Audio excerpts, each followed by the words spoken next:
This is May 17th, 1997, and this is in Emporia, Kansas, at the 12th Armored Division picnic. I'm Amber McClendon with the Abilene Christian University Shoe Department, and this is Tom White. And Tom White from Norburn, Missouri. And I was with the 495th Field Artillery Battalion. I also had my officer's rating through Fort Sill, Oklahoma, OCS, Officers Candidate School. And, okay, I'll start now. First, I just wanted to ask you about your home life when you were a child, and what influences your mother and father had on you, and what it was like for you growing up. Started when I grew up on a farm in the 30s. I was born in 1921, and I guess you'd say that was rough years for the farmers in that there was no money and no way you can get it.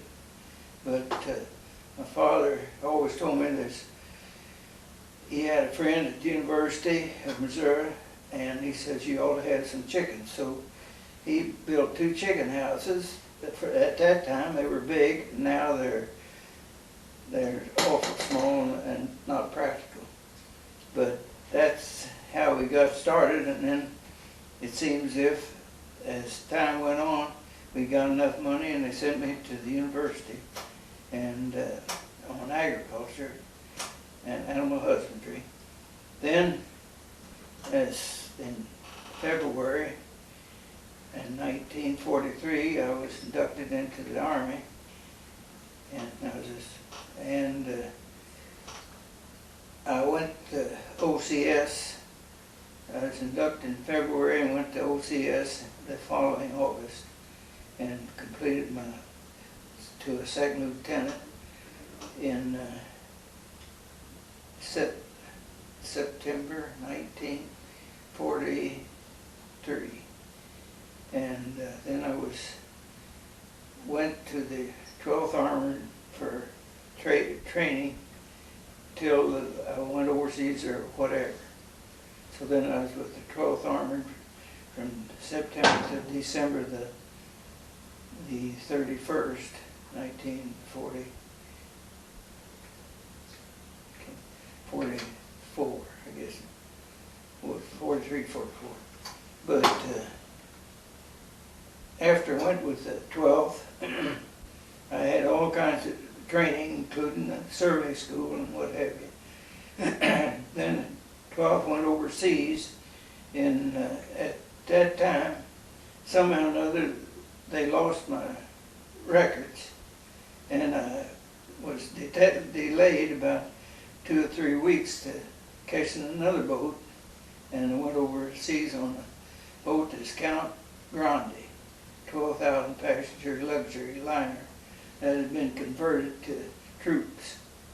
And so then I landed in Naples, and even though I'd done a lot of training on the 12th, I went on and to Italy, and I was with the American Army there, and toward the end, or toward the middle of it, I was assigned to the Italian Army with mules, and I was with them 9 months. And I was through the Apennines and the Po River Valley and crossed into the Alps. And all the time I was getting some pretty good experience, and even though to me it wasn't hard work, but I spent lots of hours trying to see that everything was right. And so then I got in Italy, and then I went to military government, and I had a lot of experience there. I was responsible for placing several 100,000 tons of food in Linz, Austria. And then, too, in that summer, they gave me a PW, prisoner of war camp, that I was commanding officer over it.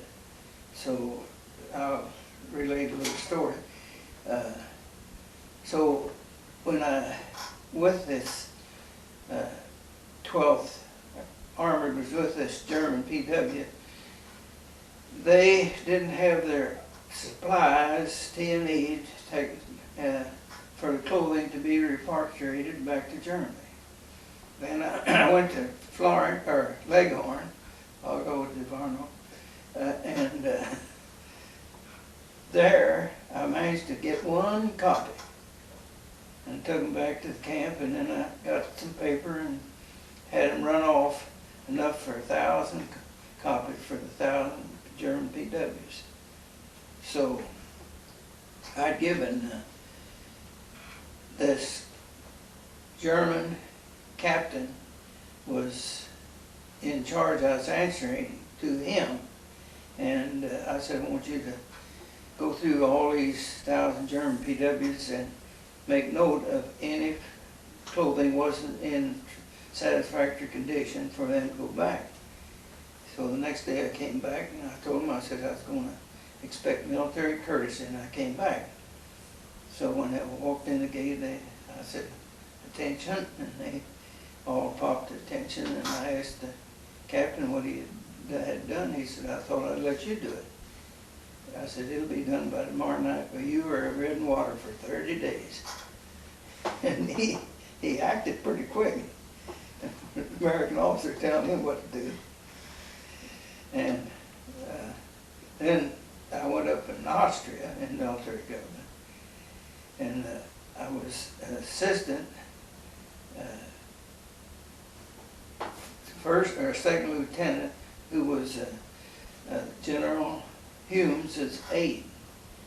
And so we were supposed to go with these people to, it was about Christmas time, and it was about 0.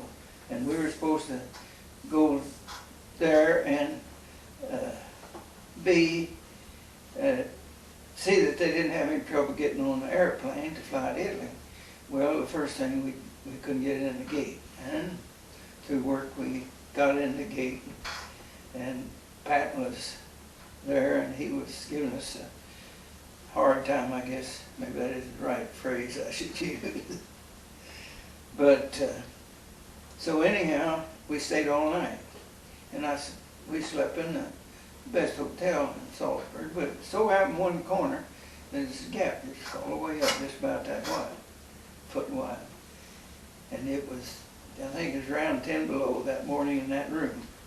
And no heat, no clothes, no winter clothes, but they had the powder, or the feather fluff, and so we got them on the train, on the plane, but while we were waiting, there was 2 German soldiers came up and said to me, Oberstleutnant,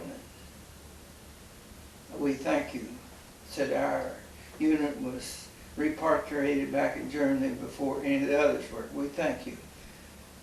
That shouldn't have to anybody in a million years, but it did. And I'm not telling some of the things that the war, I was in as much of the war as I'm sure anybody else, but some of those little things made life a little more interesting. So, but I was in the Apennines, I had the mules up there. We went on across the pole up to the German border, at Brenner Pass, and we had, I think as a whole, we did our part in the Army, and I might say that I had points and everything to come home, and 42nd Battalion wouldn't release me. And I was sort of interested, and I wanted to come home bad. I hadn't been home for pretty near 2 years. So we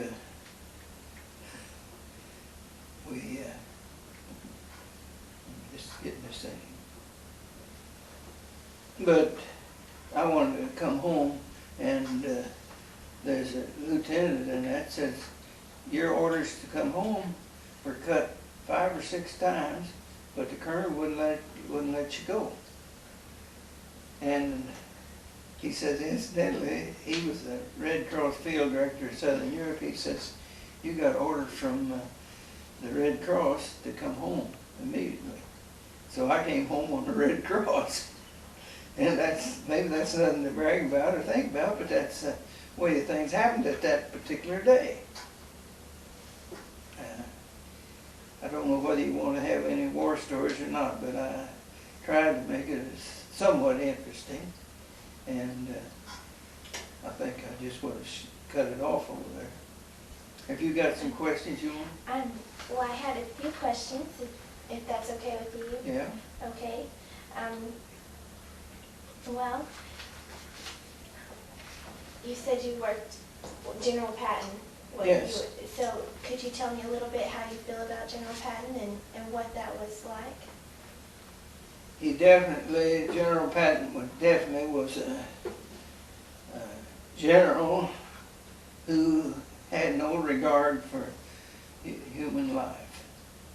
And that he commanded the field. He commanded to win, no matter how he won. That was his idea, is to go for the last dollar. And it seemed like sometimes that it shouldn't have been that way. But he was a general and I was a second lieutenant, first lieutenant. So it shouldn't make any difference what I thought. But all right, second question. Okay. With your work with the German prisoners of war, again, how did you feel about them? Working with them in that PW camp, I ate dinner with them pretty near every day. To me, they were best friends I had. And I regretted that they had to become friends that way. But they treated me like a king in that camp. And maybe I shouldn't say that. But I felt that they were still humans. And if we just get all the war over and everybody go back to their place, that everybody would be happier. How long did you do that? How long were you over the prisoner of war? How long I was with them? It was from about 2.5 months, 3. I was with the Italian Army for 9 months. Yeah. What did you do with the Italian Army?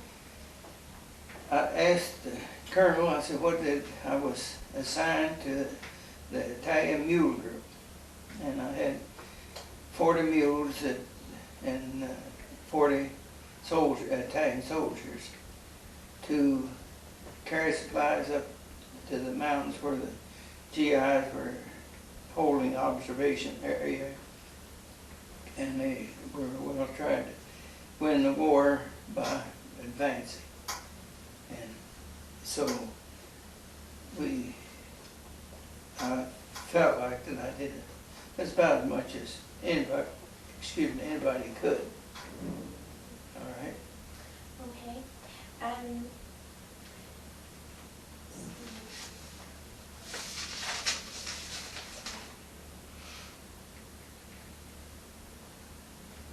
trying to think. I'm sorry. When you came home, what was that like? Was it like? Mm-hmm. Well, it's something that you'd look forward to for several years. And my mother was looking forward to me when I came home. Our family was Barry, they worked together on putting anything, and so my father had gone to St. Louis to pick me up at Jefferson Barracks, and when we drove home, and when we got home to where my mother was, she was by herself, and it had a tornado go through and knocked, putting all the windows out of the house, and it was quite a, I don't know what kind of receiving, but it was quite a deal, quite a shock when we walked in a room and we had to get a pan and broom to sweep up the glass. But it was part of life. It's coming home. It's gonna go.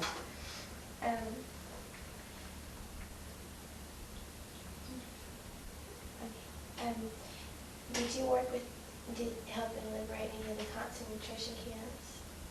Were you a part of that? Yes and no.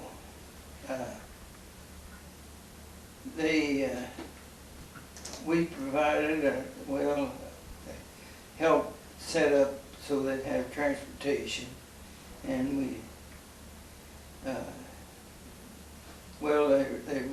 was down at most of the time a railhead when they'd come in and try to help them get them on their way, and it was quite a hard problem, and I felt that after it's over with, I had more interest in it because we sponsored a camp, or a family, to come, and they worked for my father and me they didn't work for about 2 or 3 months, and they couldn't say enough bad things about the Americans, the way they treated the DP and so forth.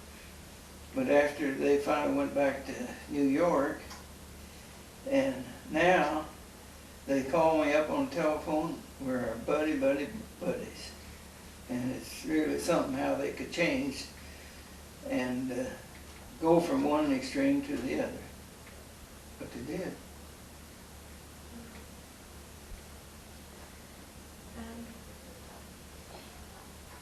Do you have any stories that you want to tell about the war that would... Well, maybe I've been talking too much. No, you cannot ever talk too much. But it seems I had some experience. It seemed like every day that something new come up. And I always tried to take advantage of anything that come up to my benefit. And it meant, well, I don't know, I had one little experience that had taken a group of soldiers on a training mission. I'm not going to mention too much. And came back, and it was about midnight, and we've been gone 2 weeks. All of a sudden, there's a bucket of water come through the window, and this is at Barclay. I don't know about you, but made me sort of upset. The man, I cleaned his plow. The next day, I was transferred. But I got together with him through various circumstances. And, well, still, I think that 495th was as good outfit as was in the Army. So you were transferred for that? And where'd you go after then? What, after you were transferred? what did it? After you're transferred? Oh, my transfer? Mm-hmm. Well, I'm jumping around a lot on this.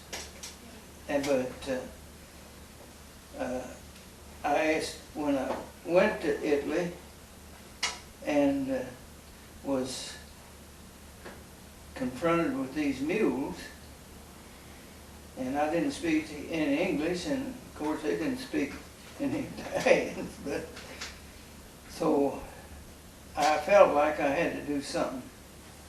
Now, this is hard to believe, but I got me a book on Italian, American Italian. And I learned the conjugation of the verbs, I am, you are, he is, and all that. black and white. And I worked pretty near constantly for 16 hours. And when I finally, I'd hardly go eat, and I'd write and trace and write and study and just do everything. I didn't have much book, but I tried to get all I could. And as time went on, I had to transfer these mules back to remount station. And I don't know whether the language helped any or not, but those mules, I got them back. And I asked the colonel, I said, now, what did I do to justify having mules during the Army for my work? Oh, he says, Lieutenant, no problem at all. He says, you were born on a farm, and your father was a farmer, and he raised a lot of stock, and you went to University of Missouri, and you had a degree in animal husbandry, and I know something else. And he says, where in the hell do you think I put you except in with the mules? Well, I didn't have a chance to express more opinion of it, but I had some more words I could have used. I don't know, is this kind of what you had in mind? Mm-hmm. This is fine. I don't know what You're doing just fine. You're doing good.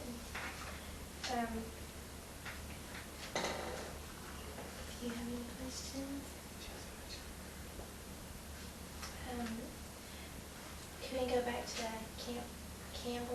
Camp Barkley? Yes. And I want to ask you about General Brewer. Now, did you work with General Brewer, or were you? No. No. I was trying to think of I worked with this battery, and some of those in the battery had gone on not vacation, but on leave. And they were, well,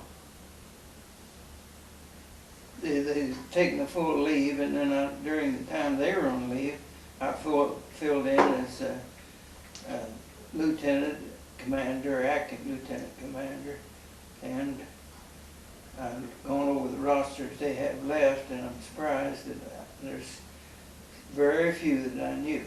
So I think that must have been, a lot of this war was fought pretty close to your military home, and it was pretty serious at times.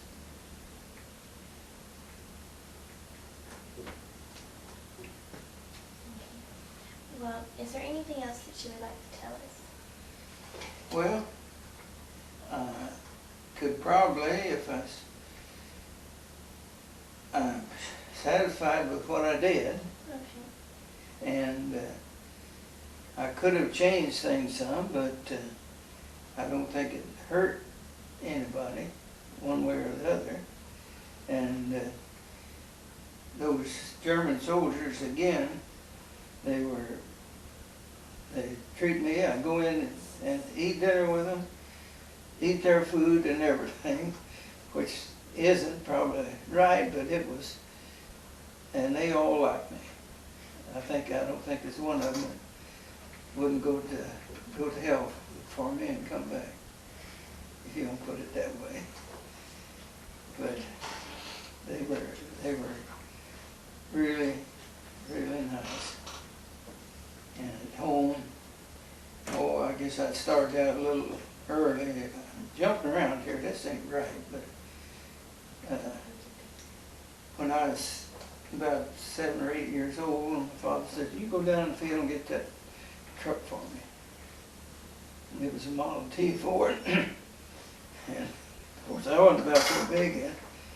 And I went down, I wound it up and brought it up there, but I think there's a time or two I put it in the ditch, maybe not that day, but and so I was always, and then they gave me a fork, and I could load a load of bones as anybody, and I always wanted to do the best, and always, it helped me, I think, a lot in my father's training.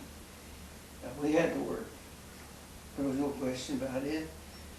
And right now, I got 6 of the best children. They're hard worker, and one of them's way up in General Motors. And I've got a nuclear pharmacist in San Francisco. She just got back from London to a conference, and she gets well paid. And I have one doctor in down at Alabama, and you got a nurse in Chicago, and she said her experience. Now I shouldn't get off on this tangent, but she said that she was assigned to the roughest district in Chicago, and they won't know if she wanted to take a guard with her. She said, if I can't handle it by myself, I shouldn't go. But it says, I'm going to try to handle it. And it said, sure enough, she got out in the intersection, and her car stopped. Oh, no. And she had her nurse's uniform and everything. Said there's 2 colored gentlemen over on the curb, kind of eased over, and she thought that was it. And he says, lady, don't be afraid. He says, you're a nurse, and you're taking care of our people, and he says, we're going to see that nothing happens to you. Anytime you're down here with this, you're on a mercy call. And he said, one thing about it, don't worry, because you'll never have to worry about one of theirs attack you, because they won't. And she said, man, she'd rather work down there among those poor people than she would up where white people. She said she felt safer down there. So did you get married after you came back? Yes, I got married. I knew this gal that married from the time I was 12, 13 years old. My father bought ear corn to feed cattle from her father. And I just will tell another story on her.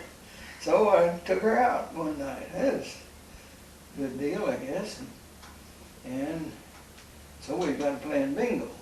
And I won a case of beer. I don't know what you do with beer. You drink it, don't you? So she says, that beer's warm. Says, you come out the house there and we'll cool it, some of it, and drink it. Well, I don't know, but I guess that's hooked in. So we went out to her house, and we didn't get all the beer to drink, quite a bit. And so she invited me back another night to finish it. So from then on, it's the old story that I got hooked. That's great. So y'all have known each other for a long time, and you were dating before the war. Was I dating? Or the war. You were dating. Yes, some, not very much. I laid out of school one semester to shuck corn by hand for my father, and the next semester for some more work, and then I went down to the university and went straight on through till I got my commission. And I learned a lot in the commission and ROTC at Columbia, and went through that training, and OCS was easy, and I had enough. I always felt like I had enough in me to be right in what I did, and no matter what, and I always felt that I was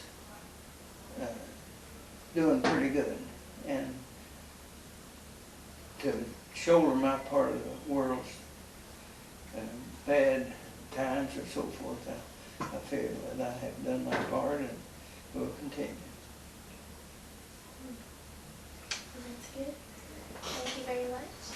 Do you think that it